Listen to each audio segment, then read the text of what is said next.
Okay, तो last class में हम लोगों ने स्टार्ट किया था semantic elements. So semantic elements means elements with a meaning. Like जैसे कि हम लोग देखते हैं हेडर टैग हमारा होता है, नैव टैग हमारे पास अवेलेबल होता है। ठीक है, चलो पहले अटेंडेंस बोलो, सभी लोग ऑलमोस्ट आ ही गए हैं।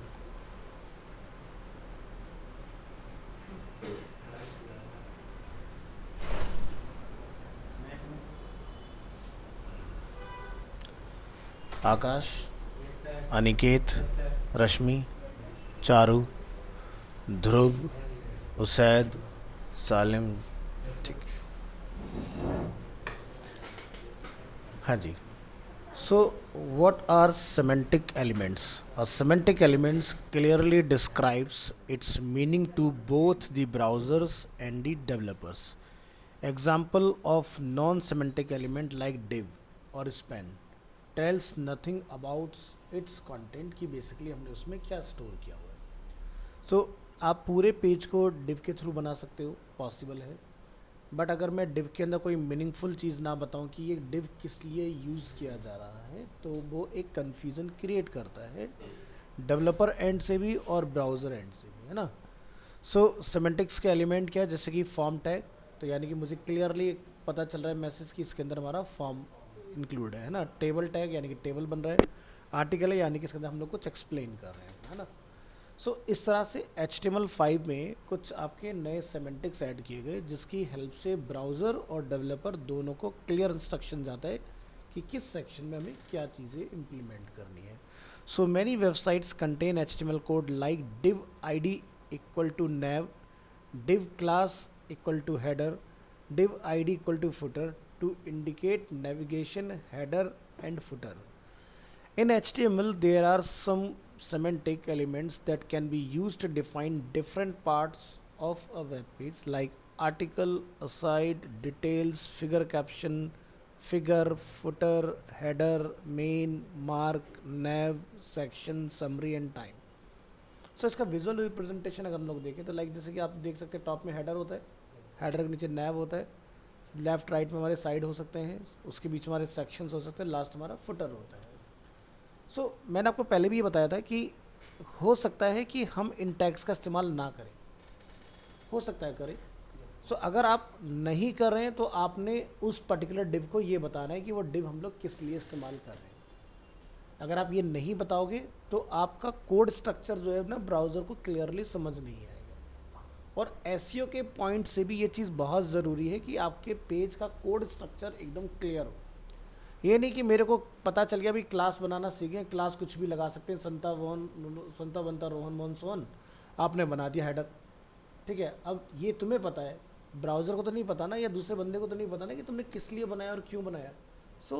ध्यान रखना है कि या तो ये टैग्स चलेंगे या फिर इन टैग्स के नेम एज ए क्लास और आईडी हमने इस्तेमाल में लेके आने हैं। ठीक है, तो हो सकता है कि बहुत सारे मॉडर्न डिज़ाइन जब आप कंपनी में जॉब के लिए जाएँ तो आपको ये टैग ना दिखे, तो क्लास अगर दिख रहा है या आईडी अगर मुझे उस नाम से दिख रहा है, इट मीन्स कि वो सही है ना। तो या तो आईडी क्लास हो उस नाम से या फिर वो पर्टिकुलर टैग ही हो वहाँ पर, तो हमारे को सही रहेगा, उसमें कोई प्रॉब्लम वाली बात नहीं है। चलिए, तो हम लोग यहाँ पर स्टेप बाय स्टेप चीज़ों को समझते हैं कि किस सेक्शन का क्या आउटकम हमें रिसीव होने वाला है। ओके, तो इस रो से बाहर निकलें और यहाँ पर कैप्स लॉक करेंगे ऑफ, लिखेंगे HR फॉर हॉरिजॉन्टल रूल या डिवाइडर, और यहाँ पर आप डिफाइन करेंगे H2। जैसे कि हम लोग सेक्शन की बात करते हैं, HTML section element,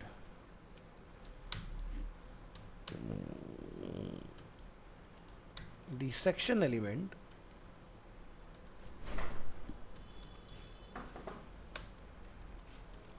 defines a section in a document. Usaid,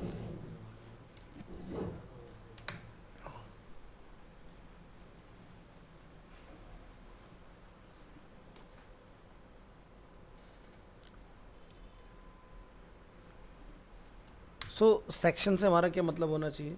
तो जैसे कि हम लोग एक फोटोशॉप में टेम्पलेट ओपन कर लेंगे,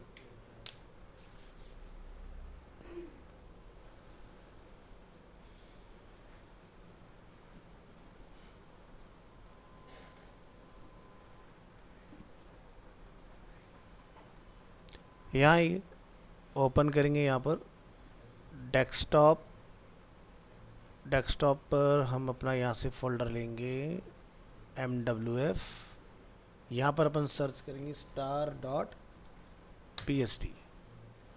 सो जो भी PSDs होंगे वो हमें यहाँ पर मिल जाएंगे। सर्च नहीं हुआ, दोबारा सर्च करिए। ये देखिए कुछ इस तरह से आ गया मेरे पास। हम यहाँ से अपना एक टेम्पलेट जो है रेफरेंस के लिए ओपन कर रहे हैं। सो बात करें सेक्शन क्या होते हैं, तो अभी आप ये डिज़ाइन देख रहे हो ना सामने, इस डिज़ाइन में ये जो पार्ट है दिस इज़ अ सेक्शन। ये एक अलग सेक्शन हो गया, ये एक अलग सेक्शन है, ये एक अलग सेक्शन है। तो अगर आपको एंटायर पार्ट यानी कि फुल विड्थ में अगर कुछ आपने डिफाइन करना है तो वो अंडर सेक्शन टैग आपका आता है, ठीक है। विजुअली देखा जाए तो एक तरह से रो है, बट आप इसको जब डिज़ाइन करें मॉडर्न HTML5 के अंदर तो इसको सेक्शन टैग में हमने डिफाइन करना है, ठीक है। तो ये होते हैं सेक्शन। तो चलिए तो विजुअली क्लियर रहेगा ना सेक्शन क्या होता है, ठीक है। चलो तो कैप्स लॉक ऑफ करेंगे।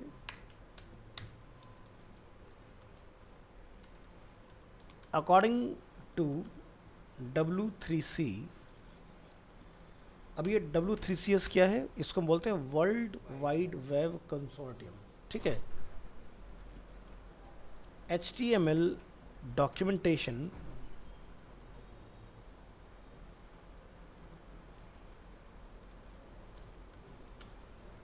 a section is a thematic group of content typically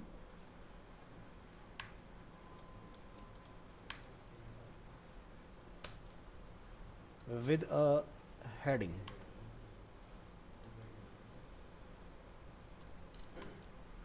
तो हमने जो भी फोटोशॉप में जितने भी सेक्शंस देखे तो आपने नोटिस किया सभी के पास अपना एक हेडिंग है खुद का।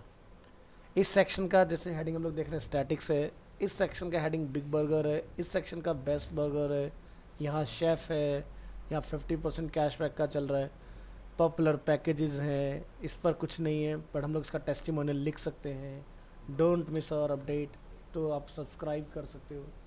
सो समझ में आ रहा है? मतलब according to W3C HTML documentation a section is a thematic group of content typically with a heading, यानी कि वो सेक्शन ऑर्फन नहीं होगा, आपका उसका कोई नाम जरूर होगा। सो जब हम लोग ये टेम्पलेट अपना बना रहे होंगे ना, सो हम सेक्शन टैग का तो इस्तेमाल करेंगे, बट सेक्शन को क्लास या आईडी जो हम लोग देंगे, तो जैसे कि ये बनेगा टेस्टिमोनियल नाम जाएगा, ये बनेगा तो सब्सक्राइब नाम हो जाएगा, इसके ऊपर जाएंगे तो पैकेज नाम हो जाएगा सेक्शन का, इस तरह से, ताकि जब कोई आपके टेम्पलेट को देखे तो देखो सेक्शन का काम तो सेक्शन अपना कर दिया ना सेक्शन टैग ने, तो इस सेक्शन को हम लोग यूज़ किस लिए कर रहे हैं, ठीक है। तो वाइस वर्सा है, या तो आप डिव बनाओ, डिव के अंदर आप सेक्शन 1 2 3 4 या section underscore package, section underscore testimonial इस तरह से लिखिए, या फिर बेटर अप्रोच इसकी सेक्शन टैग होगा और उसके अंदर हम लोग उसको आईडी या क्लास देते चले जाएंगे। नहीं तो आपका डिज़ाइन ब्राउज़र में देखोगे तो बहुत अमेजिंग होगा बट एसईओ में नहीं चल पाएगा।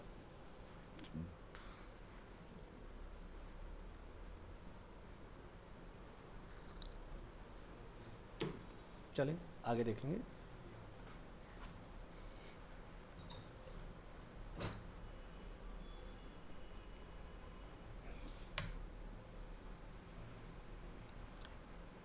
एग्जाम्पल ऑफ सेक्शन एलिमेंट,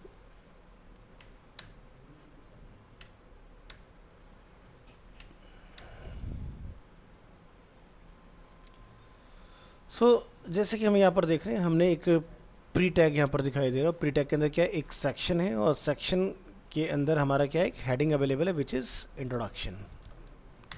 और यहाँ पर हम लोग सेक्शन को क्या करेंगे, इस तरह से लाके क्लोज कर लेंगे। सो जनरली जब भी कोई सेक्शन बनेगा ना तो क्या होगा, इस तरह से इसके अंदर हेडिंग जरूर से रहेगा, ठीक है। तो क्या कर रहे हैं, उसे देखते खड़े होकर कूलिंग कर रहे हैं, नहीं कर रहे, बस खाली हवा फेंक रहे हैं, कर रहे कूलिंग कर रही।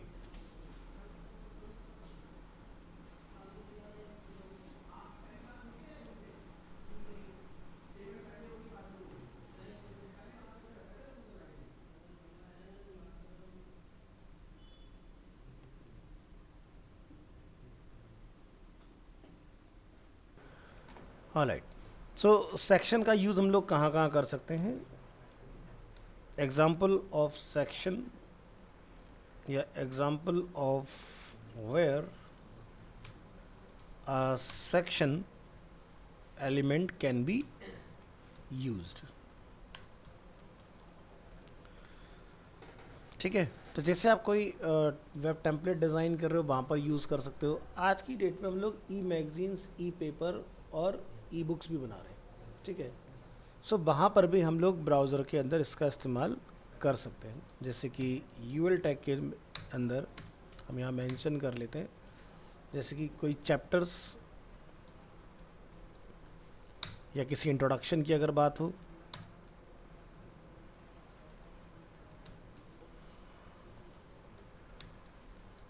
या न्यूज़ आइटम्स की अगर बात हो,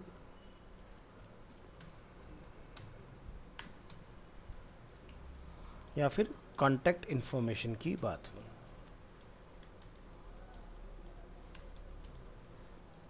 सो ऐसी जगह पर आप सेक्शन को इस्तेमाल में लेके आ सकते हो। तो एक पेज में क्या हम लोग एक ही सेक्शन बना सकते हैं, चॉइस इज़ योर कि आपको कितनी सेक्शंस की रिक्वायरमेंट है। बस ध्यान रखना है सेक्शन के अंदर हेडिंग, हेडिंग के बाद कंटेंट आपने मेंशन करना है, फिर आप नेक्स्ट सेक्शन पे जंप कर सकते हो। तो ये जैसे इसको हम लोग यहाँ से हटा देते हैं, यहाँ लिखेंगे टेक्स्ट एरिया टैग में डाल लेते हैं ना हम लोग, हाँ। सो यहाँ से आप कुछ इसको कॉपी करो इस तरह से और यहाँ लाके डिफाइन कर लो। यहाँ लिखिए a web page could normally be split into sections for introduction, content and contact information.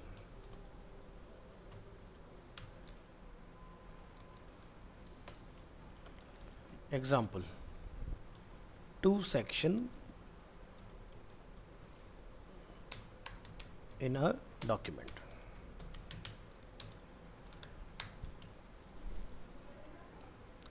सो क्या करेंगे, यहाँ पर डिफाइन करेंगे इसमें सेक्शन टैग, इसको क्लोज कर लीजिए।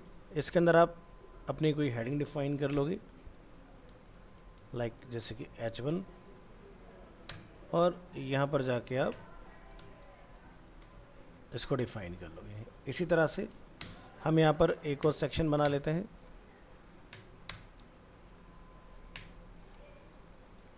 ठीक है। तो ये हमने अपने 2 सेक्शन इस तरह से कुछ डिफाइन किए। यहाँ जाओ, फाइल को आप सेव एज कर लेंगे और इसको आप नेम डिफाइन कर दोगे, ट्राई HTML5 सेक्शन। अब इसको आपने क्या करना है, यहाँ से कॉपी और यहाँ लाके आपने इसको कॉल कर लेना है।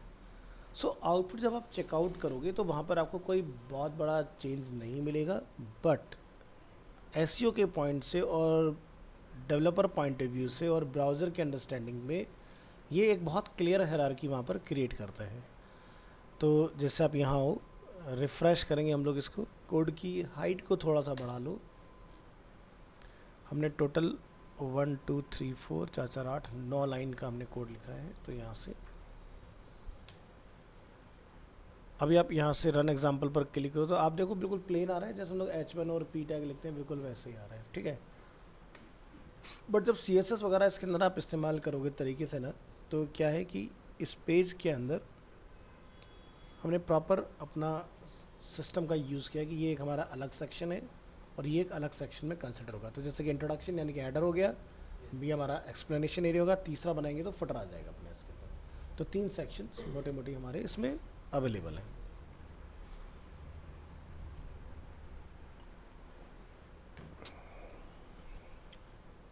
Like this. नेक्स्ट बात करेंगे हम लोग आर्टिकल की। तो यहाँ से आप कॉपी करें इसको और डिफाइन कर लें article.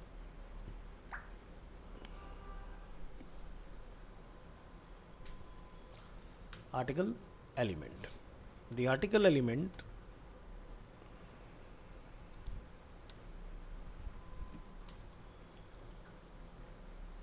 specifies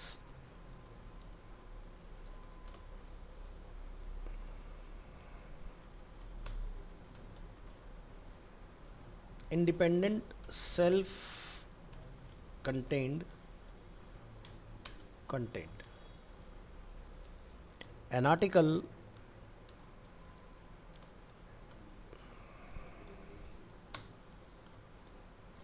should make sense on its own, and it should be possible to distribute it independently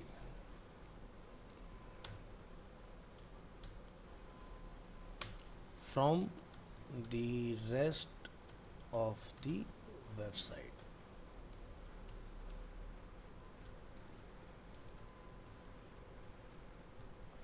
Example of where the article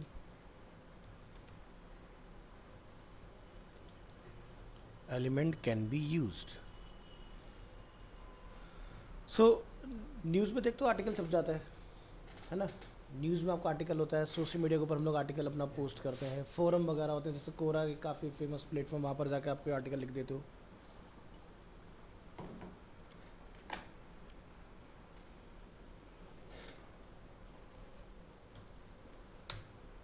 सो जैसे अगर आप यहाँ होगे और अगर हम लोग यहाँ से लॉगिन कर लें इसके अंदर,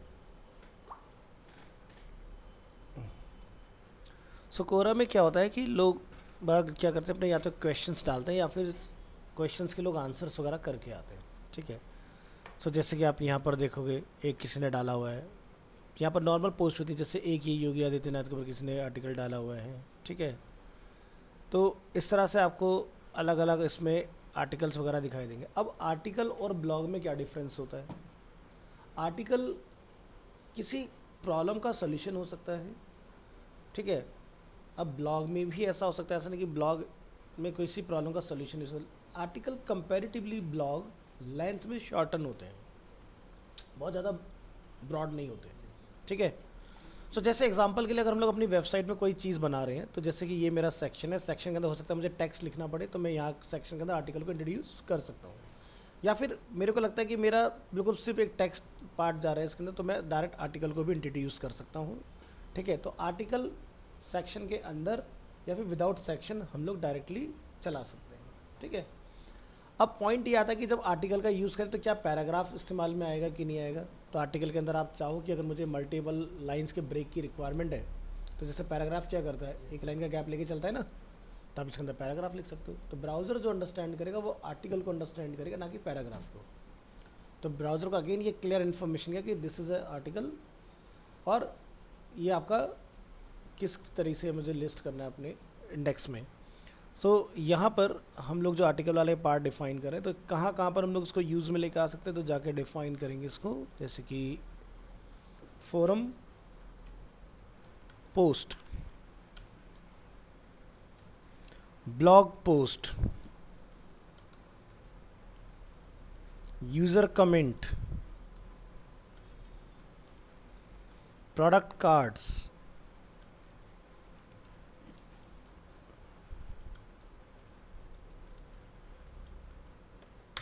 और न्यूज़पेपर आर्टिकल।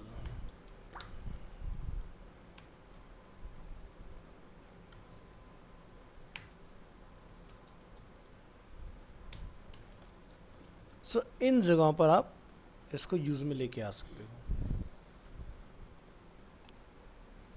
ठीक है जी, चलिए।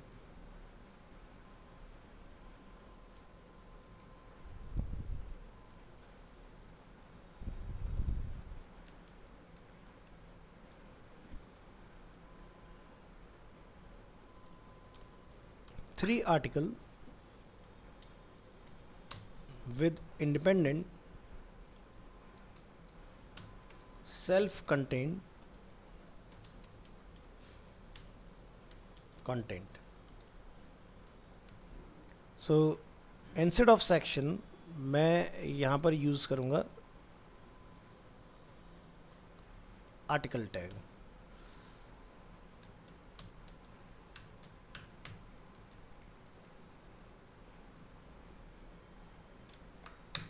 एंटर करेंगे, जैसे कि article 1, this is the first article,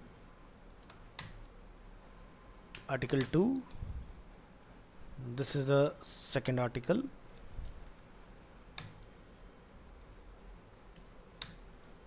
article 3, this is the third article.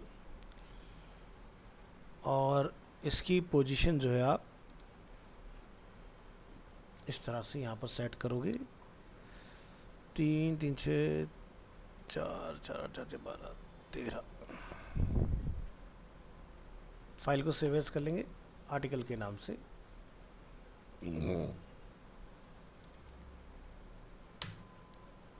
और ये इन्फॉर्मेशन आप यहाँ से कॉपी करेंगे और इसको यहाँ पर रिप्लेस कर देंगे। हम यहाँ लिख देते हैं एक H1। तो पेज, जैसे कि हमें पता है H1 पेज में एक ही बार हो सकता है, तो ये क्या हो जाएगा 2। यहाँ जाके इसका नेम दे देंगे दी आर्टिकल एलिमेंट।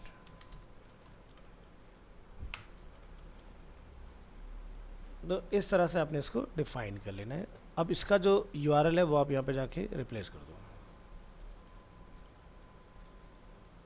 और वेब ब्राउज़र में आइए, सबसे नीचे जाइए। ठीक है, तो ये हमारे तीनों इसमें आर्टिकल वाले पार्ट हो गए। सो देखो, इसको बताने का मतलब क्या है, विजुअली एंड यूज़र के लिए कुछ भी चेंज नहीं हो रहा है। ये सारा काम किसके लिए हो रहा है, एसईओ के लिए, ब्राउज़र के लिए, डेवलपर्स के लिए। ठीक है, एंड यूज़र को कोई भी डिफरेंस पता नहीं चलेगा कि इसको लगाने से क्या बदलाव हुआ, क्योंकि ये चीज़ तो हमें नॉर्मल भी मिल ही रही है ना। इससे क्या चेंज आ रहा है आर्टिकल से, आप हटा दो लगा दो कोई फ़र्क नहीं पड़ेगा। ठीक है, अगर मैं इसको यहाँ पर ये लिख दूँ कि this is a article number 4, कहाँ पर, यहाँ पर इधर लिख देते हैं जाके। ये क्या है, article number 4, this is a 4th article. तो यहाँ पर आओ, चेक करो, और यहाँ पर ये 1 है, इसको आपने 2 कर देना है। तो मुझे बताओ, क्या कोई डिफरेंस विजुअली आप एक्सपीरियंस कर पा रहे हो? नहीं है ना, तो कोई चेंजेस आपको पता नहीं। तो HTML5 में सबसे थोड़ा कन्फ्यूज़न ये आता है लोगों में कि लगाने पर और हटाने पर फ़र्क क्या रहा, आउटपुट तो सेम ही है। बट एक चीज़ जो हमें ध्यान रखना है वो ये है कि एसईओ एल्गोरिदम बहुत ईजिली आपके पेज के स्ट्रक्चर को समझते हैं। कोई बंदा इस पर काम करेगा, डेवलपर काम करेगा, उसको ईजिली पता होगा कि आर्टिकल मतलब कि इसके अंदर कोई कंटेंट हम लोग एक्सप्लेन कर रहे हैं, और आपका एसईओ। ठीक है, तो गूगल के लिए भी हो गया, यानी कि जो कि एसईओ का रोल प्ले कर रहा है, डेवलपर जो कि डिज़ाइन का काम कर रहे हैं, ब्राउज़र जो कि बहुत इजीली अंडरस्टैंड कर उसको रेंडर करके देगा। ठीक है, तो जो भी आप टैग लगाओगे, किसी भी टैग में आपको डिफरेंस पता नहीं चलेगा विजुअली। अब देखो, जैसे फॉर्म टैग है, तो फॉर्म को तो आप जानते हो ना कि फॉर्म क्या काम करता है। तो फॉर्म कट मतलब ये है कि अगर मुझे कुछ सबमिट करना है, किधर गया फॉर्म, डाला था हमने, नहीं डाला था,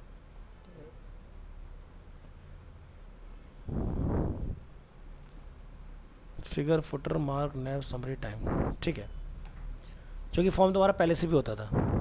तो ये फिगर वाला हमें कन्फ्यूजन हो रहा है, figure caption and figure. Figure caption जैसे कि आपको मैंने टेबल पढ़ाया था, टेबल में टेबल कैप्शन टैग हम लोगों ने पढ़ा था। तो वैसे ही आप किसी इमेज को जैसे कॉल कराते हो तो आप लोग क्या लिखते हो, IMG टैग का लिखते हो। फिर हम लोगों ने एक HTML5 का नया टैग सीखा, पिक्चर, जिसमें सोर्स सेट यानी कि एक ही इमेज के 3 मल्टीपल व्यू, ठीक है। वैसे ही आपका फिगर कैप्शन भी होता है कि अगर आप अपने इमेज के साथ कुछ एक्सप्लेन करना चाहते हो, उसके नीचे कुछ लिखना चाहते हो, तो उसके लिए हम लोग फिगर और फिगर कैप्शन टैग का यूज़ करते हैं। ये भी 5 के अंदर इंट्रोड्यूस हुए। सो स्कूल टाइम में अपना याद करो तो आपकी बुक के अंदर क्या होता था, कहीं कोई ग्राफिक्स जब होता था तो वहाँ पर नीचे लिखा होता था फिगर 1.1, तो यानी कि 1.1 का मतलब चैप्टर 1 की फर्स्ट फिगर है, 1.2 चैप्टर 1 की सेकंड फिगर है, और उसके आगे कुछ इसके बारे में लिखा होता था आपका, है ना। तो वो फिगर का ही कमाल होता है, बट उसको फिर टेक्निकली बुक के एक्सपीरियंस को कोड में लेकर आया गया, तो इसलिए बना यहाँ पर फिगर और फिगर कैप्शन। फिगर रिप्रेजेंट करता है इमेज को, कैप्शन रिप्रेजेंट करेगा उसके डिस्क्रिप्शन को, ठीक है। सो जैसे कि आज हम लोग एक मॉर्निंग में वेबसाइट देख रहे थे, अवेरी। अब ये अवेरी की जो वेबसाइट है, ये हाल फिलहाल में, मतलब ज़्यादा टाइम तो नहीं है, मतलब ऑलमोस्ट मोटा मोटी मांग से 1 से 1.5 साल इनको हो चुका है मार्केट में इंट्रोड्यूस है, और ये बेसिकली डील करते हैं नेचुरल स्वीटनर के अंदर। जैसे आज के डेट में हमें पता है ना, मिठाइयाँ वगैरह जो बनती हैं उसके अंदर रिफाइंड शुगर होता है, कुछ तो वो भी यूज़ नहीं करते, चाइनीज़ सिरप का यूज़ कर लेते हैं, क्योंकि बंदे को मीठे का पता चलता है, उसको ये तो पता होता नहीं कि मीठा हुआ कैसे। अब उसको खाने के बाद क्या होता है, आपको डायबिटीज़ वगैरह हो जाती है, बहुत सारी बीमारी लग जाती हैं उसके अंदर। सो इन्होंने क्या करा कि इन्होंने भी चीज़ें बनाई हैं, स्वीट्स बनाए, लेकिन इन्होंने क्या करा, उसके अंदर खजूर का इस्तेमाल करके इस प्रोडक्ट को बना लिया। तो हमारा पॉइंट यहाँ पर समझना क्या है, जैसे अगर आप मोबाइल मोड में आते हो तो आप क्या देखते हो, वही बैनर है लेकिन विजुअल चेंज हो गया। भाई मुझे ये पता है कि अगर ये इमेज हम यहाँ पर राइट क्लिक करके अगर ओपन इमेज न्यू टैब कर लें, इंस्पेक्ट में जाके करना पड़ेगा मुझे, कौन सा टैग इस्तेमाल हुआ, ध्यान रखना पिक्चर टैग होगा, तभी आपकी इमेज मोबाइल में अलग होगी और डेस्कटॉप में अलग होगी, क्योंकि इसके अंदर क्या चलता है, सोर्स सेट, है ना। तो यहाँ पर जैसे कि हम लोग देख रहे हैं, तो अगर हम लोग यहाँ से इसको देखें,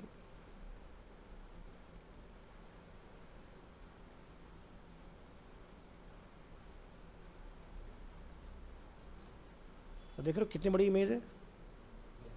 मान लो हो सकता है कोई मेरा विजिटर है जो बहुत बड़ी स्क्रीन का इस्तेमाल कर रहा है, तो कंटेंट की क्वालिटी तो ख़राब नहीं होनी चाहिए ना, तो ये डेटा ख़राब हो जाएगा, तो क्वालिटी के साथ नो कॉम्प्रोमाइज़, ठीक है।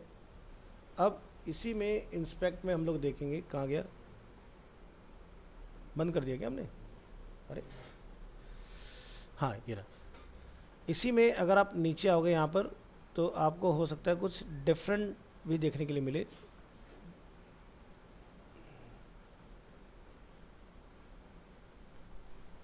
तो एक ये इमेज है हमारे पास, ये में तो दोनों का डायमेंशन आई गेस सेम ही आ रहा है, 2640, हाँ। तो और भी इमेज मिलेंगे हमें इसके अंदर। ये कहाँ गायब हो जा रहा है यार बार बार, यहाँ पर है, इसको नीचे ऐड कर लो यहाँ पर, अब गायब नहीं होगा बार बार।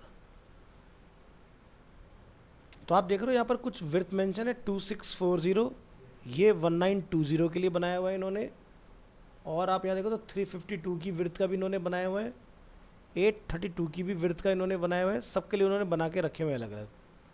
सो जैसे कि एक यहाँ पर भी हमारे पास अवेलेबल है, इसमें मैं यहाँ से इसका मोबाइल मोड ले आता हूँ, और अभी अपन नोटिस करेंगे यहाँ से, ये देखो पिक्चर टैग,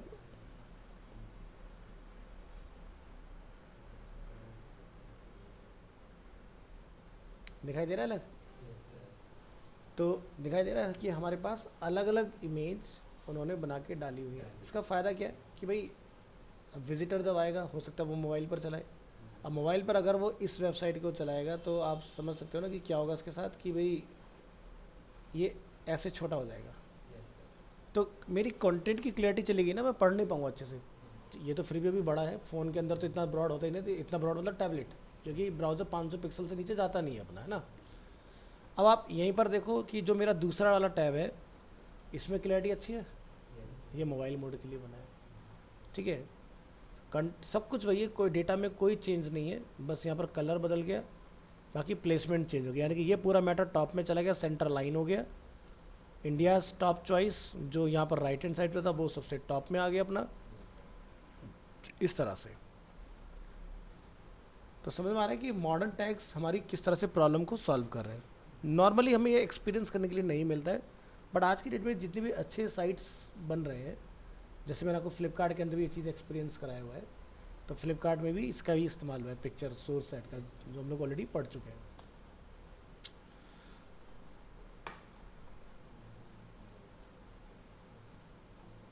यहाँ आ जाओ और नीचे इस पर देखोगे आप आर्टिकल, और इसको ओपन करो। तो हमने यहाँ पर देखा आर्टिकल 1 से लेके 4 तक हमारा सारा आर्टिकल यहाँ पर चल रहा है, बट हमें विजुअली इसमें ऐसा कोई डिफरेंस पता नहीं चल रहा है ना। और देखो इसके बाद नीचे जाइए,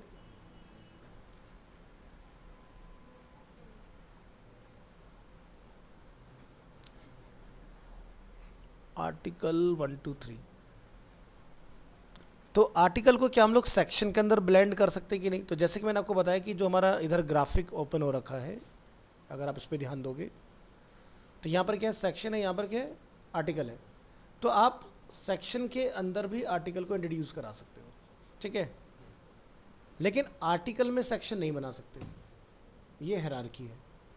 यानी कि आपको स्ट्रक्चर के अंदर कंटेंट को एक्सप्लेन करना है, ना कि कंटेंट के अंदर स्ट्रक्चर को एक्सप्लेन करना है। सो आर्टिकल जो अपना टैग दिया हुआ है ये टेक्स्ट एक्सप्लेनेशन के लिए है, ये स्ट्रक्चर के लिए नहीं है। तो यहाँ पर आप जाओगे और इसके बारे में आप देखें,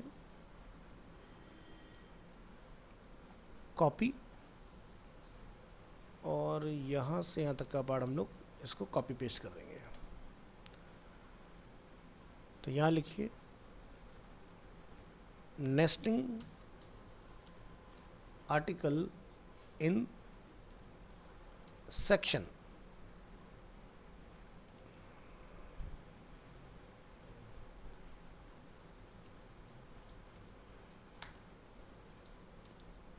element,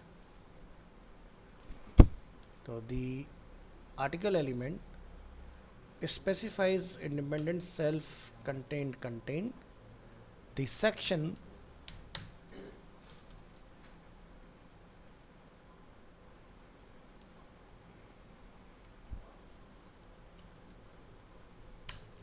element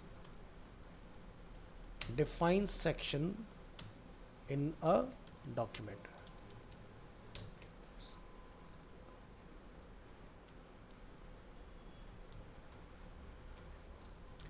Can we use the definition to decide how to nest those elements? No, we cannot. So you will find HTML pages with section,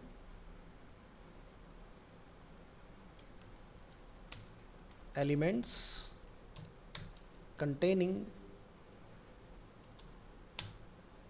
article,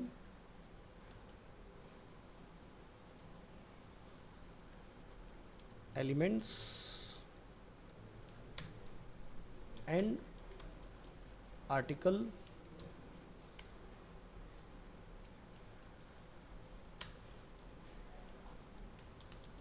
elements containing section elements.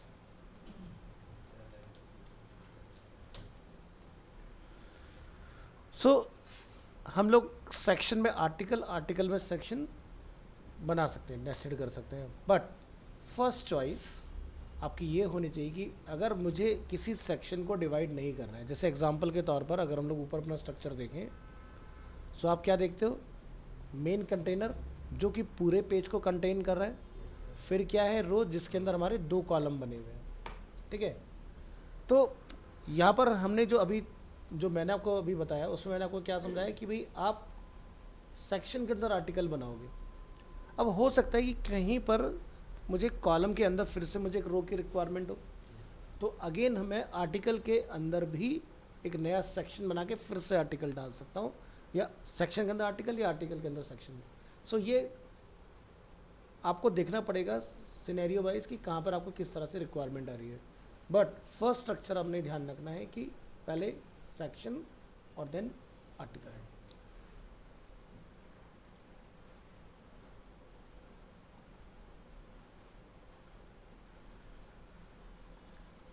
अक्सर HTML में लोग गलतियाँ क्या करते हैं, जैसे example के तौर पर ये एक पैराग्राफ है, हमने यहाँ पर एक बोल्ड टैग स्टार्ट किया, तो मैंने लिखा यहाँ पर लिख कि बोल्ड एंड इटैलिक कंटेंट,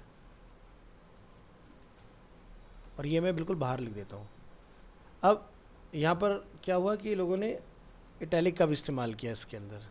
अब क्या होता है कि कई बार लोग जो होते हैं वो बोल्ड को बंद कर देते हैं, फिर इटैलिक को बंद कर देते हैं, और कहते हैं भाई आउटपुट तो सही आ रहा है ना, कोई दिक्कत नहीं है ना।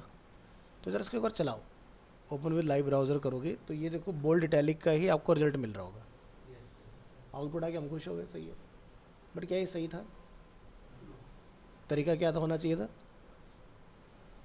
अगर बोल्ड पहले शुरू हुआ तो बोल्ड बंद भी बाद में होगा, क्योंकि बोल्ड के अंदर है आई, तो आई पहले क्लोज होगा देन बोल्ड क्लोज होगा। सो HTML के साथ क्या प्रॉब्लम है ना कि ये कोई एरर नहीं देता, तो हमें लगता है सब सही चल रहा है। और जैसे पूरे HTML में अगर मैं कहीं पर कोई टैग खुला छोड़ दूँ, लेट्स से मैंने ये पैराग्राफ खुला छोड़ दिया, ठीक है, और यहाँ पर आके अगर हम लोग नीचे रिलोड करें अगर इसको, ठीक है, तो क्या कोई कुछ बिगड़ा पेज का? कुछ नहीं बिगड़ा ना, ये सही काम कर रहा है इसके अंदर। बट अगर हम यहाँ पर एक चीज़ नोटिस करें, HTML के अंदर सबसे सेंसिटिव होता है ना, वो होता है टाइटल टैग। कई बार क्या होता है, हमसे टाइटल में दिक्कत हो जाती है और इस पर ध्यान जाता भी नहीं है अक्सर हमारा। मान लो आपसे टाइटल खुला रह गया, ठीक है, अब आप अपने पेज को आउटपुट चेक करने जाइए,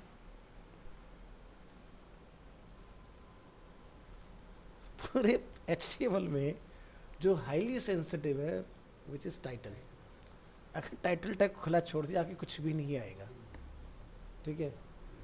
और ऐसा कई बार हुआ है कि सब कुछ सही है, कोड 10 बार चेक कर लिया, W3C वैलिडेटर पे भी डाल दिया, कोई पकड़ में नहीं आ रहा। और प्रॉब्लम कहाँ पर है, कभी ऐसा ब्लैंक हो जाए ना तो एक बार टाइटल पर नज़र ज़रूर से डालना कि कहीं हमने यहाँ तो कोई मिस्टेक नहीं कर दी है, क्योंकि अक्सर टाइटल जब हमारा खाली जाता है ना तो ये प्रॉब्लम तब आती है हमारे साथ। और जैसे हम लोग इसको फिक्स करेंगे आपका पेज वापस से आ जाएगा। बाकी कोई भी टैग आप कुछ भी करते रहो, इसको कुछ फ़र्क नहीं पड़ता, ठीक है।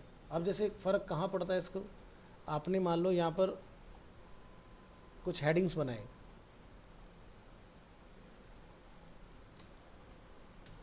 जैसे कि H1 this is a header, और ये 1 है, 2 है, 3 है, 4, 5, 6। आपने 1 को बोला कि ये अलाइन हो जाए सेंटर। ज़रा इसको ब्राउज़र में टेस्ट करो, ठीक है। अब मान लो ये खुला रह जाए तब क्या होगा, अगर आप इसको खुला यहाँ पर छोड़ दो इसमें कोई दिक्कत नहीं आएगी इसको। बट जो हमारा HTML4 होता है उसमें क्या होता है कि आपके बाकी के सभी टैग सेंटर हो जाएंगे ऑटोमेटिक, क्योंकि इसकी प्रॉपर्टी खुल चुकी है यहाँ पर। तो क्लोज का मतलब समझ रहे क्यों करना चाहिए, ताकि वो चीज़ आगे ओवरफ्लो ना हो। इसको ऐसा समझो कि भाई हमने यहाँ पर फॉन्ट टैग का इस्तेमाल किया, कुछ तो गड़बड़ कर रहा है मेरा कंप्यूटर। हमने यहाँ पर फॉन्ट टैग का इस्तेमाल किया, हमने लिखा colour equal to red, but font tag हमने बंद नहीं किया।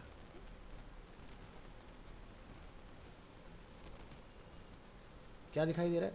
प्रॉपर्टी क्या हुई? ओवरफ्लो हो गई, जबकि H1 तो बंद है। तो H1 बंद है ना, फॉन्ट थोड़ी ना बंद है, फॉन्ट खुला हुआ है। तो अगर फॉन्ट टैग आपका खुला रहेगा तो आपको ये प्रॉब्लम आएगी, आपकी वो प्रॉपर्टी सभी में बाईपास हो जाएगी। सो इसलिए क्या होता है, टैग को बंद किया जाता है कि इस टैग का जो काम है वो यहाँ से लेके यहाँ तक ही चलेगा, इसके ना आगे ना इसके पीछे। ठीक है, तो इसलिए क्लोजिंग का बनाया गया कि कहाँ से कहाँ तक इफेक्टिव रखना है अपनी चीज़ों को। चलो तो समझते हैं अपने नेस्टेड वाले पार्ट को, जिसमें हमने देखा कि section elements containing article elements and article elements containing section elements. ठीक है, तो यहाँ ये एग्जाम्पल के अंदर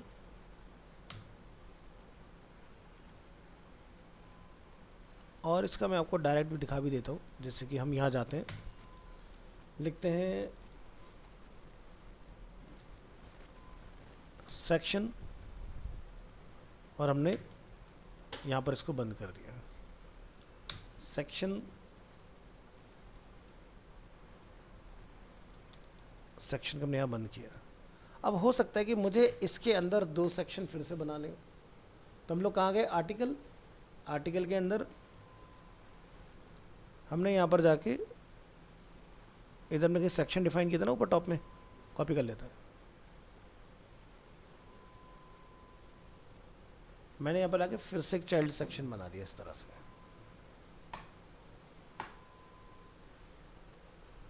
चल रहा है ना? स्ट्रक्चर में क्या कुछ बदलाव आ गया? नहीं आया ना? आर्टिकल 1 आर्टिकल 2 दोनों अपने सेक्शन के अंदर है। अगर आप कोड में जाके देखोगे क्या लिखा रहा है? सेक्शन के अंदर आर्टिकल अंदर article 1, paragraph close, article close, section close. फिर सेक्शन 2 स्टार्ट हुआ जिसके अंदर हमारा आर्टिकल है, देन आर्टिकल 2, और उसी आर्टिकल के अंदर हमने क्या बनाया है? सेक्शन।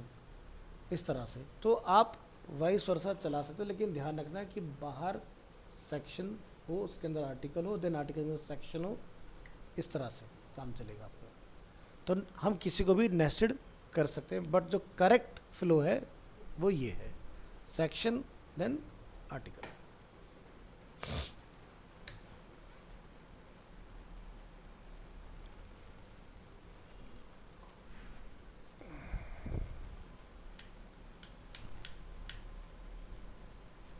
जैसा है वैसा ही छोड़ देते हैं।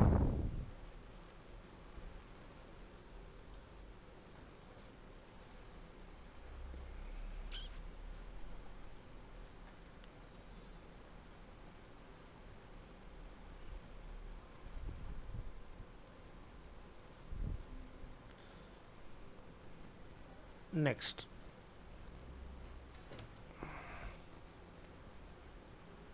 HTML header element।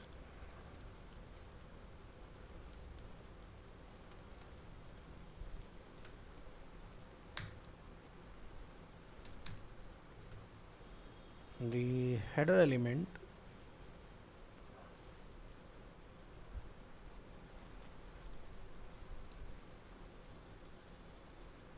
represents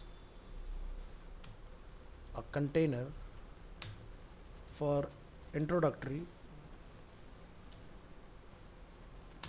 content or a set of navigational links।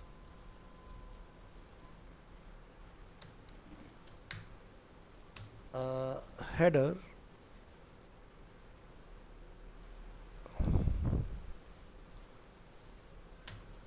element typically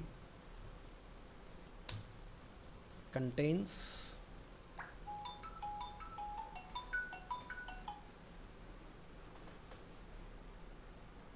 hello.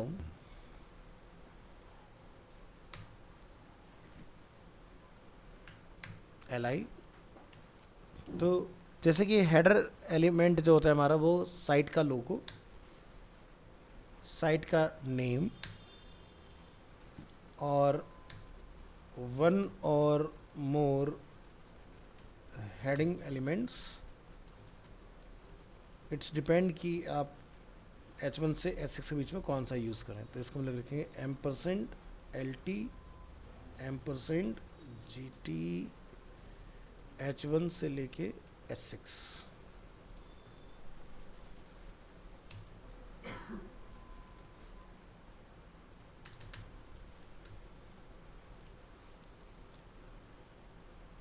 और authorship information.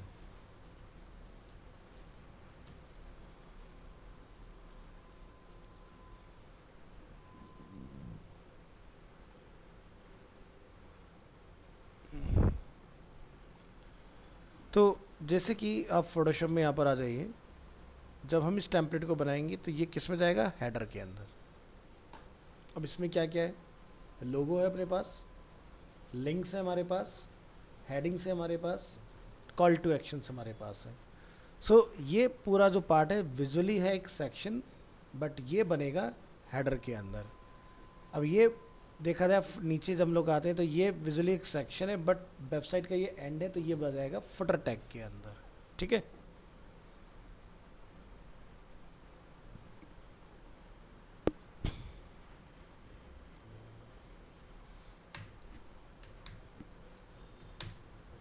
Note, you can have header element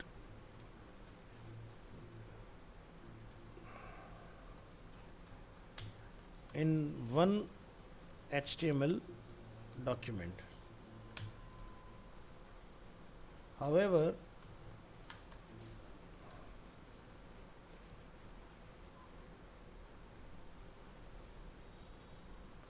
header element या header cannot be placed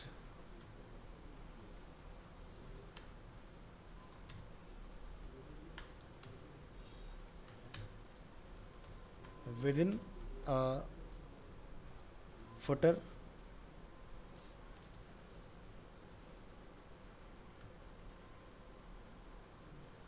address,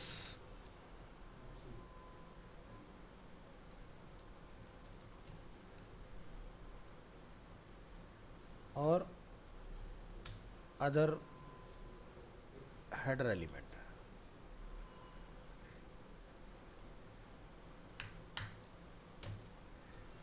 तो क्या समझ आ रहा है कि हेडर हमारे पेज में पूरा एक हो सकता है, हेडर के को हम लोग किसी दूसरे टैग के अंदर नहीं डाल सकते। सो जैसे बूटस्ट्रैप में क्या होता है कि जब आप अपना कोई नया पेज बनाते हो, जैसे यहाँ पे कोई डेमो के नाम से है ये रहा, सो यहाँ पर हम लोग लिखते हैं जैसे कि VS5, तो आप क्या देख रहे हो, header tag, main tag, footer tag. क्या लिखा रहा है हेडर के अंदर, प्लेस नैब बार हेयर। ठीक है। मेन जो आपका बॉडी वाला पार्ट जो रहता है, जो इन्फॉर्मेटिव एरिया, वो जाएगा, और फुटर हमारा यहाँ पर फुटर के पार्ट इसके अंदर कॉल, जैसे कॉपीराइट इन्फॉर्मेशन, कोई आपकी टर्म्स कंडीशन है, रिफंड कैंसिलेशन पॉलिसीज़ हैं, उस तरह की सारी चीज़ें आप यहाँ डिफाइन करेंगे। यानी कि जो लेस यूज टू फीचर्स हैं वो जाते हैं फुटर में, और जो सबसे ज़्यादा यूज़ में आते हैं वो आते हैं हेडर के अंदर। इसका एग्जांपल देखें, जैसे फॉर एग्जांपल ये साइट है flipkart.com। अब फ्लिपकार्ट की वेबसाइट में आप देखोगे तो यूज़र को जनरली क्या चाहिए, यहाँ से कैटेगरीज, लॉगिन, साइनअप, कार्ट, और अगर वो एक सेलर है कि वो अपना प्रोडक्ट बेचता है तो बिकम एन सेलर, तो यहाँ से आप सेलर फ्लिपकार्ट में जा सकते हो। ये जो सामान बेचते हैं उनके लिए, वो लोग अपना यहाँ पर जाके अकाउंट क्रिएट करते हैं, और जो ख़रीदने वाले लोग हैं वो यहाँ से चलाते हैं इधर से। अब इस वेबसाइट में आप देखना कि जब लोग बिल्कुल एंड में आएंगे तो आप इनमें से कितनी चीज़ों का यूज़ करते हो, कुछ नहीं करते ना। अब देखा जाए जैसे आप फ्लिपकार्ट में जॉब करना चाहते हो तो करियर्स का ऑप्शन यहाँ पर अवेलेबल है।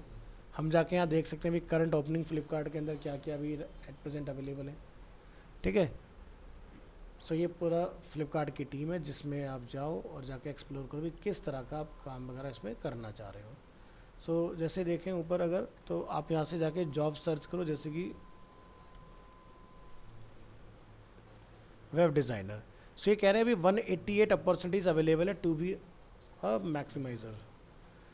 सो देखें यहाँ पर तो लिखा है designer to Bangalore Karnataka, content designer की जॉब निकली हुई है, मोशन ग्राफिक डिज़ाइनर लीड की जॉब निकली है, प्रोडक्ट डिज़ाइनर प्लानिंग की जॉब निकली हुई है। सो बड़े ब्रांड में जब आप जाओगे तो आपको एक आइकन लिंक जरूर मिल जाता है विच इज़ करियर। क्योंकि अब सीधी सी बात है, ये लोग क्यों लिख के डाल रहे हैं यहाँ पर, इसके पीछे का रीज़न सीधा सा ये होता है कि भाई अगर मैं बीइंग अ फ्लिपकार्ट ओनर, मैं अगर किसी थर्ड पार्टी से कोई कैंडिडेट हायर करता हूँ, लेट्स से लिंक्डइन, लिंक्डइन तो खैर चलो पैसा नहीं लेता है, फ्री रहता है। आप एग्जांपल ऐसा मान के चलो टाइम्स जॉब हो गया, ठीक है, इंडीड हो गया।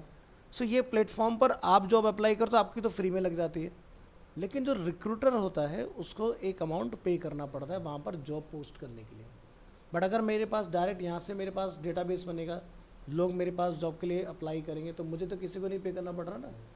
सो यानी कि आज जब मैं प्रोडक्ट बेचने में इतना फेमस हूँ, तो मेरे पास जॉब के केस में मैं फेमस हूँ, तो लोग आके जिनको पता है वो जॉब यहाँ पर फाइंड आउट कर सकते हैं। तो प्रॉपर बिल्कुल वैसे ही मिलेगा जैसे आप जनरली बाकी प्लेटफॉर्म के ऊपर देखते हो, पूरा आपका KRA यहाँ पर लिखा हुआ, क्या काम है, लीड की पोजीशन है, एक ही पोजीशन है, क्रिएटिव सूट पूरा आना चाहिए, creative designing, graphic designing, sales promotion, video editing, motion graphics and articulate storyline. अब इसका मतलब क्या हुआ कि क्या ये सारी चीज़ आनी चाहिए? नहीं। इसका मतलब ये है कि या तो एडोबी का पूरा आपको सूट चलाना आता हो, या फिर आपको क्रिएटिव डिज़ाइनिंग आती हो, या आप सिर्फ ग्राफिक डिज़ाइनिंग जानते हो, या सेल्स को प्रमोट करना जानते हो आप। तो सेल्स प्रमोशन यानी कि आपको क्या जो हम लोग बनाते हैं ना पोस्ट सोशल मीडिया की, ठीक है, या वीडियो एडिटिंग, मोशन ग्राफिक्स या आर्टिकुलेट स्टोरी, तो ये सब क्या अपने आप में एक ही काम करते हैं सारी चीज़ें। तो ये इसका मतलब ये नहीं सब आना ज़रूरी है। तो हम कई बार कन्फ्यूज होते हैं हमें सारी चीज़ें मांगी गई है, ऐसा नहीं होता। तो यहाँ से आप देख सकते हो क्वालिफिकेशन क्या मांग रहे हैं, बैचलर्स डिग्री और certificate in computer animation, fine arts, graphic design और रिलेटेड फील्ड। यानी कि आप अगर अरीना से पढ़ रहे हो तो मे बी आप यहाँ से डिग्री करो तो भी आप एलिजिबल हो, या फिर आप अरीना से कोर्स कर लो, डिग्री कहीं और से कर लो, बट ग्रेजुएशन इज़ मस्ट, है ना। स्किल्स आपके सारे यहाँ पर लिखे हैं, एक्सपीरियंस कितना मांगे, तो देखो 3 से 4 साल अगर आपने कहीं पर काम किया है तो आप लीड की प्रोफाइल पर अप्लाई कर सकते हो। तो ये सारे रोल्स रिस्पॉन्सिबिलिटीज़ हैं, ये आपके क्या रोल के अंदर क्या क्या आपके सक्सीड इन दिस रोल की, कौन इसके अंदर सक्सीड करेगा, सारी चीज़ें वो सब मेंशन है यहाँ पर। तो इस तरह से यहाँ पर अब आप देख सकते हैं 2007 में फ्लिपकार्ट स्टार्ट हुआ, 2010 में कैश ऑन डिलीवरी आया, 2011 में इजी रिटर्न पॉलिसी लेकर आया, 2013 में नेक्स्ट डे डिलीवरी का फीचर आया, 2014 में बिग बिलियन डेज पहली बार स्टार्ट हुआ, 2015 में फ्लिपकार्ट का लाइट इंट्रोड्यूस किया इन्होंने, 2016 में नो कॉस्ट EMI लेकर आया, 2017 में प्राइवेट लेवल्स में चले गए। तो इनकी पूरी टाइमलाइन यहाँ पर है कि भाई कब दिस इज़ कॉल्ड माइलस्टोन, कि कंपनी ने किस ईयर में कौन सा माइलस्टोन अचीव किया अपना, है ना। तो इस तरह से अगर आपको लग रहा है ट्रस्ट डेवलप हो रहा है तो आप यहाँ से जाके जॉब के लिए अप्लाई करो, रेज्यूमे अपलोड, कोई अकाउंट नहीं बनाना, कुछ नहीं करना, अपना नेम जो डॉक्यूमेंट में गवर्नमेंट में अवेलेबल हो सारी चीज़ें भर के यहाँ से अप्लाई। तो पॉइंट यहाँ पर ये था समझने का कि भाई फुटर समझ में आ रहा है। तो आप यहाँ देखोगे ये जो सारी चीज़ें हम लोग यहाँ पर देख रहे हैं, ऊपर वो फीचर आपको लेस फीचर आपको यहाँ भी नहीं, जैसे कैंडिडेट लॉगिन यहाँ पर है, यहाँ भी दिया हुआ है, लेकिन जो इनका मेन पेज है flipkart.com, अगर हम लोग उस पर आते हैं सो इन पर बहुत रेयर ही कोई बंदा पहुँचता है, जनरली उसको ज़रूरत होती नहीं है। अब आप देखो यहाँ पर इनका ऑफिशियल एड्रेस सब मेंशन है कि कहाँ से ये बेसिकली ऑपरेट होता है। तो लिखा रहा है रजिस्टर्ड ऑफिस एड्रेस, तो इनका कर्नाटका का है ना, बेंगलुरु से ये पूरी ऑपरेट होती है क्योंकि Bengaluru is a IT hub. तो बड़ी बड़ी जितनी भी कंपनियां हैं, ठीक है, वो सब वहीं से, जैसे आप देख रहे हैं ओला, ऊबर, ये सब वहीं से ऑपरेट होती है। बाद में फिर क्या करते हैं, अलग अलग डिवीज़न ऑफिस बना लेते हैं अपने एरिया के हिसाब से, बट मेजरली टेक पूरा का पूरा वहीं से चलता है, या तो वहाँ से, या गुड़गांव से, या ग्रेटर नोएडा से, ऐसे चलता है।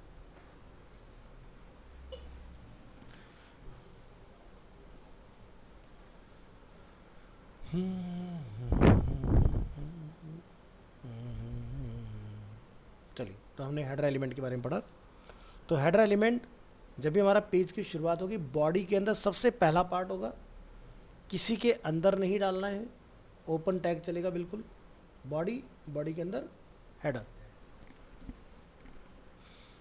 आ जाइए यहाँ पर, ये हमने जस्ट एक डेमो देख लिया इसका। चलो, सो यूज़ करेंगे H3 टैग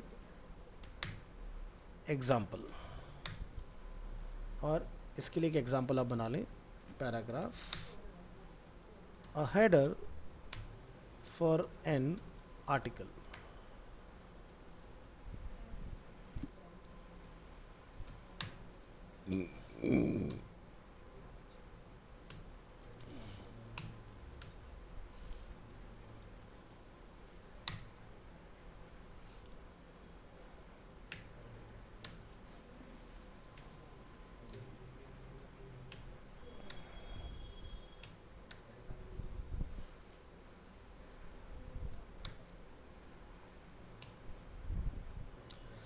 तो जैसे हम लोग यहाँ पर देख रहे हैं, हेडर, हेडर के अंदर हमारे पास H1 अवेलेबल है, और उसके अंदर हमारे पास पैराग्राफ में ऑथर नेम है, जो आप लिखना चाहे वो यहाँ पर आप लिख के डाल सकते हो।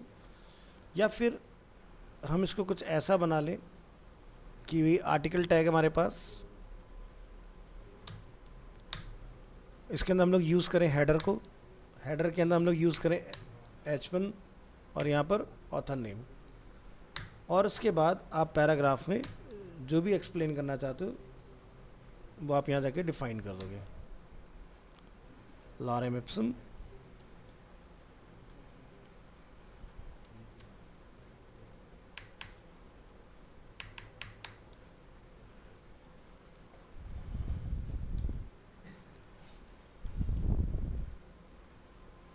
तो अगर आपको text content based, post based अगर आप कोई वेबसाइट बना रहे हो तो हेडर को आप इस तरह से लेके आओगे इसके अंदर।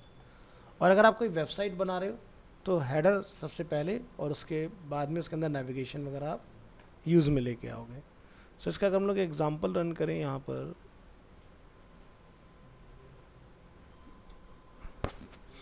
नीचे आइए,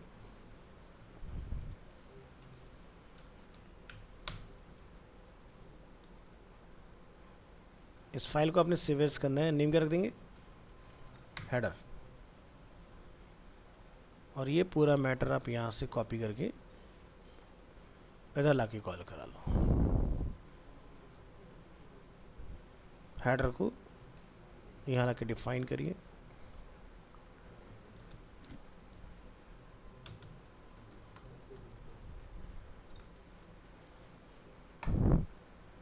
ओपन विद लाइव, सभी टैग्स क्लोज,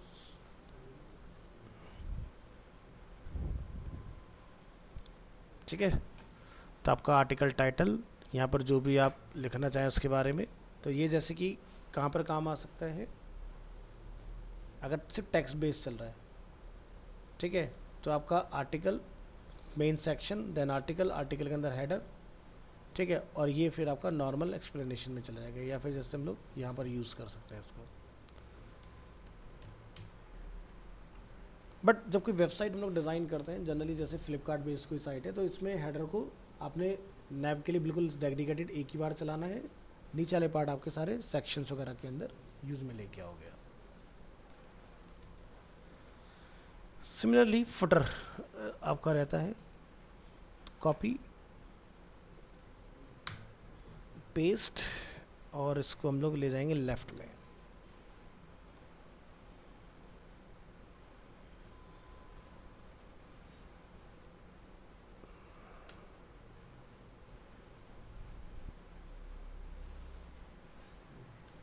कुछ छूट गया हमारा टॉपिक ऊपर का, उसको लेकर आइए।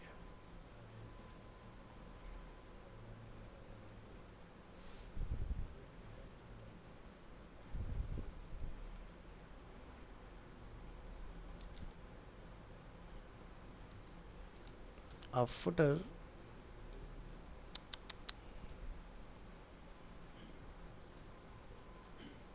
एलिमेंट, तो हम लोग वेबसाइट के एंड की बात कर रहे हैं।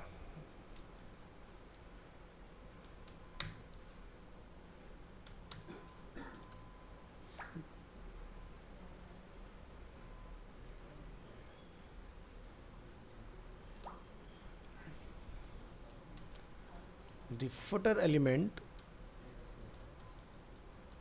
defines a footer for a document or section. तो जैसे लाइव एग्जांपल गेट बूटस्ट्रैप पर आते हैं, तो कई बार क्या होता है कि जब आप कोई कार्ड वगैरह देखते हो, जैसे फ्लिपकार्ट से समझो, और यहाँ से हम लोग जैसे टी शर्ट की कैटेगरी ओपन करते हैं। सो यहाँ पर आप देख रहे हो ये जो पार्ट है हमारा, अगर मुझे कुछ ऐसा पार्ट डिज़ाइन करना हो तो ये पार्ट में कार्ड फुटर के अंदर बना सकता हूँ। ठीक है, अब जैसे इसका एक विजुअल एग्जांपल देखते हैं। आपने डॉक्यूमेंट्स में आना है, यहाँ से हम लोग सर्च करेंगे कार्ड्स। तो नॉर्मली कार्ड कुछ इस तरह का होता है। अब मान लो मुझे कार्ड के अंदर फुटर का इस्तेमाल करना हो, तो ये देखो कार्ड के अंदर हेडर है, क्या लिखा है, कार्ड हेडर क्लास। ठीक है, इसी तरह से आपको फुटर दिखाई दे रहा है 2 days अगो, तो क्या यूज़ हो रखा है क्लास कार्ड फुटर, है ना। तो कई बार हमें इस तरह की भी रिक्वायरमेंट आ जाती है, तो हम लोग इस्तेमाल में लेके आते हैं चीज़ों को अपनी। ठीक है, तो सिनेरियो बेस्ड है चीज़ें, कब कहाँ आपको यूज़ में लेके आना है। सो वही चीज़ मैं आपको समझाना चाह रहा हूँ कि जैसे हम लोग फ्लिपकार्ट के अंदर ये कार्ड्स अगर देख रहे हैं, तो हम ये वाला पार्ट कार्ड के फुटर में बना सकते हैं। ठीक है, तो कार्ड के अंदर सारी चीज़ें आती हैं। जैसे कि अगर मुझे कार्ड में यहाँ कुछ लिखना हो, तो आप देखेंगे कार्ड बॉडी टैग दिया हुआ है। कार्ड के अंदर अगर मुझे कोई हेडिंग लिखना है तो आप यहाँ पर देखोगे आपका टाइटल। ठीक है, कार्ड में अगर आपने कुछ टेक्स्ट लिखना है तो कार्ड टेक्स्ट, इन सबको एक चीज़ में डालना है तो कार्ड बॉडी का इस्तेमाल हुआ है। तो अब देखो कि ब्राउज़र क्यों नहीं समझेगा आपके कोड को, जब आपका कोड एकदम नीट एंड क्लीन होगा कि किस सेक्शन में किस एलिमेंट में आप क्या कहना चाह रहे हो।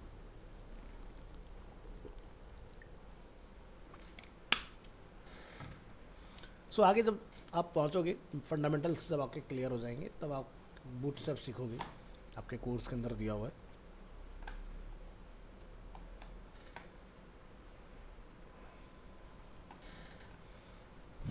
तो हम हैं फुटर के अंदर, तो चलिए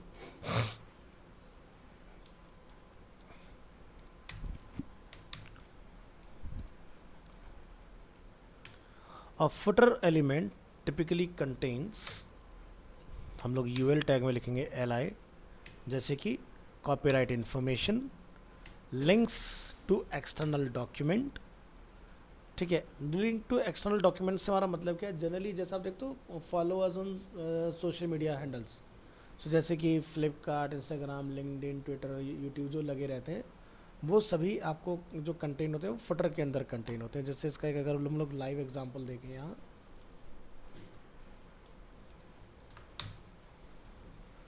और अगर आप पेज के नीचे जाते हैं तो ये सब कहाँ पर है, फुटर में दिया हुआ है ना। तो ये सब क्या है, एक्सटर्नल लिंक्स। मतलब क्या हुआ कि भाई मैं लिंक्डइन क्लिक करूँगा तो मेरे एक एक्सटर्नल पेज ओपन हो गया, सेम वेबसाइट में तो नहीं खुला ना, क्या हुआ, एक अलग जगह पर खुला।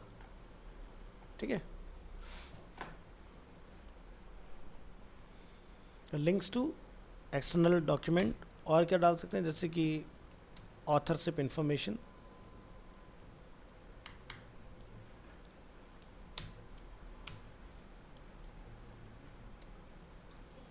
कॉपीराइट इंफॉर्मेशन, कॉन्टैक्ट इंफॉर्मेशन भी आपको यहीं डालनी होती है, साइट मैप आपको यहीं डालना होता है,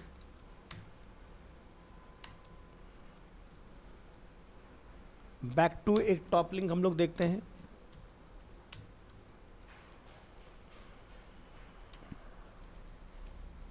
और related documents.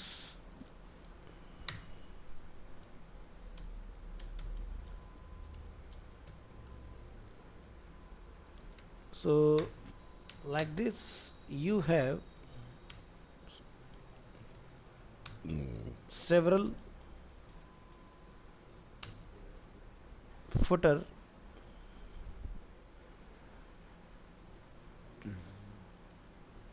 elements in one document. So ये जो बैक टू टॉप लिंक्स है ये क्या है बेसिकली? तो काफ़ी साइट्स जब आप विजिट करते हो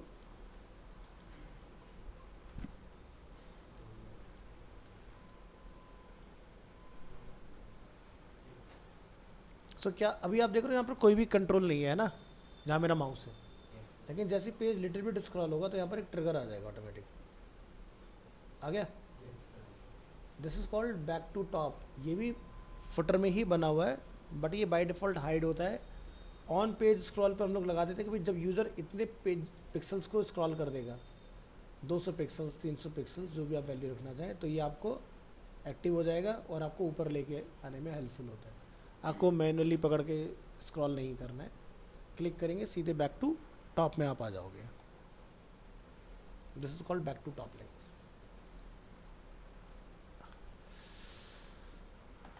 ओके, तो ये सारी चीज़ें आप अपने फुटर में कंटेन करा सकते हो। सो एग्जांपल बनाएंगे यहाँ पर, अ फुटर सेक्शन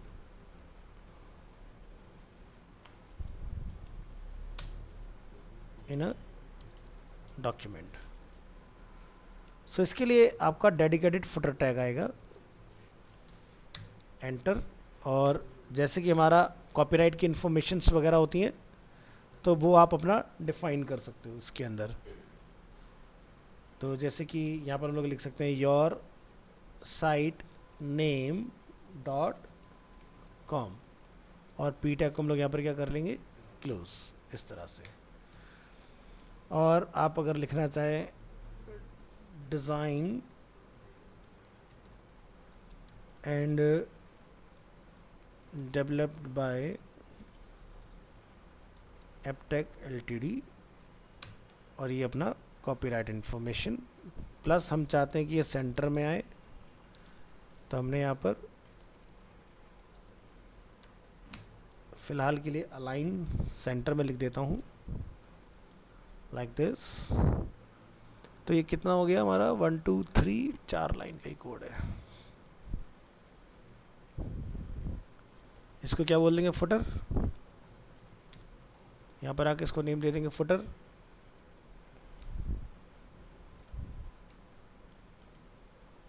और इस कोड को आपने यहाँ से कॉपी करके इसमें कॉल करा लेना। और वेब ब्राउज़र में आइए, ये अपना फुटर, ठीक है। तो इस तरह से आपका ये फुटर में आएगा। सो जब भी आप कोई अच्छी साइट विज़िट करते हो तो आपको देखने के लिए मिल जाता है।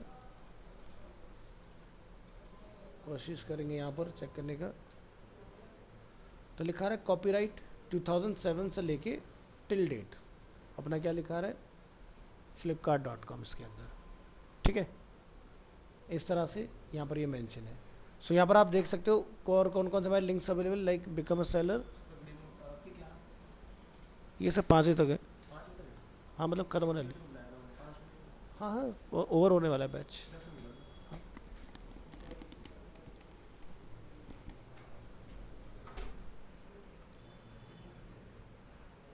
ठीक है, तो आप देख सकते हैं हमारे यहाँ पर लिंक्स, एक्सटर्नल लिंक्स अवेलेबल है हमारे पास।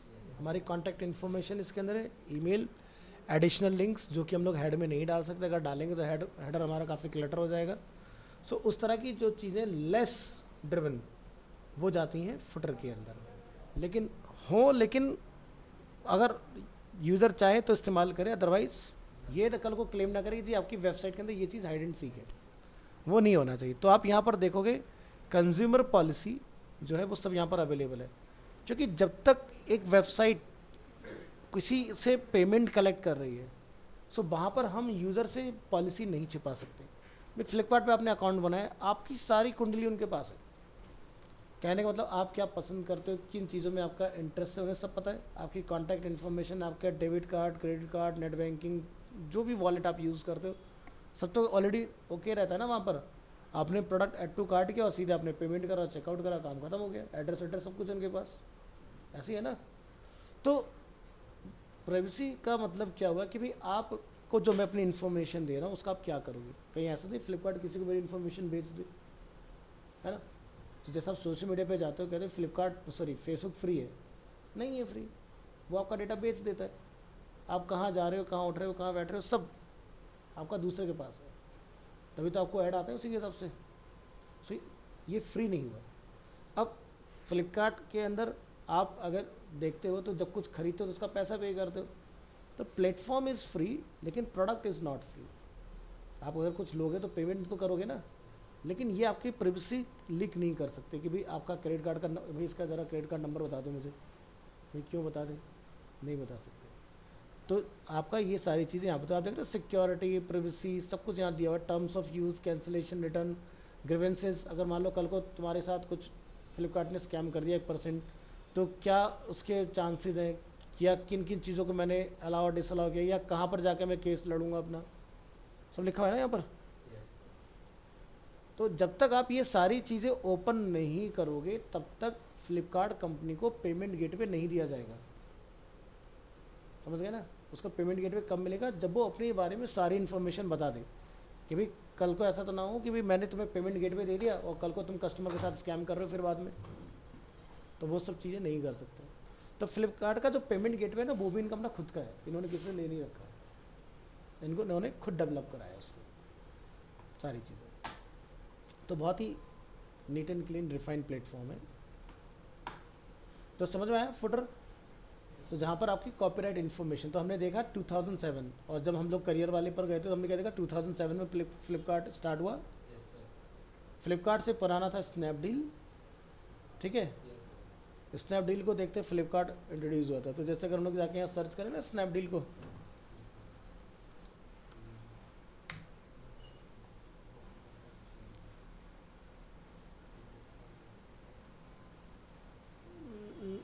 चार फरवरी 2010 में हमें दिखा रहा है, नहीं पुरानी है।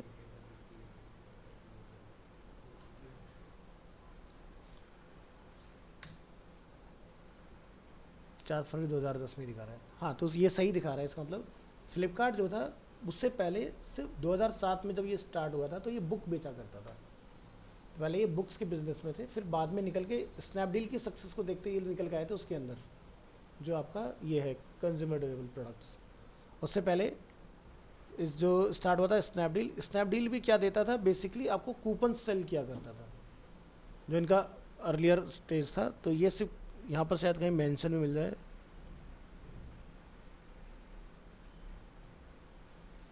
इसमें मेंशन नहीं है, बट इतना बढ़िया आइडिया, इतना टॉप लेवल पे चलती हुई कंपनी ऐसे ख़त्म ही, इससे सक्सेस हैंडल नहीं हुई just because of quality of products. Sellers जो इन्होंने लिस्ट किए अपने साथ सब फर्जी थे, मतलब सामान कुछ है निकल कुछ रहा है, ये चीज़ थी। ऐसी एक और कंपनी आई आस्क मी बाज़ार,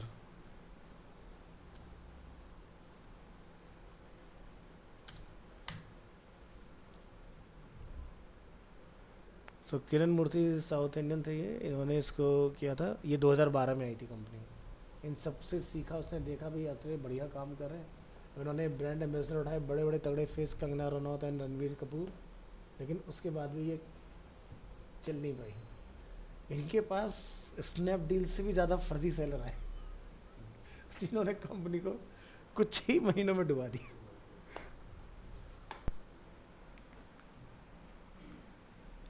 सो ले दे के एक ही कंपनी यहाँ पर बहुत अच्छे सर्वाइव कर गई विच इज़ फ्लिपकार्ट। और फ्लिपकार्ट भी इसलिए चल गई क्योंकि फ्लिपकार्ट जिन्होंने ओरिजिनली स्टार्ट किया था, फ्लिपकार्ट आज की डेट में चल तो इंडिया में रहा है लेकिन ये आता है वॉलमार्ट के अंडर में, और वॉलमार्ट जो है वो इंटरनेशनल कंपनी, यहाँ की कंपनी नहीं, तो बाहर की कंपनी चला रही है इसको इंडिया में, ठीक है। इसको बनाने वाले तो अपना प्रॉफिट कमाया, बेच बाच के निकल गए कि तुम संभालो, हमारे 800 करोड़ रुपये हमें दो, हम चले, ऐसे हुआ। तो ये 2-3 बार बिकी है कंपनी। चलिए आज का हम लोग यहीं तक रखेंगे।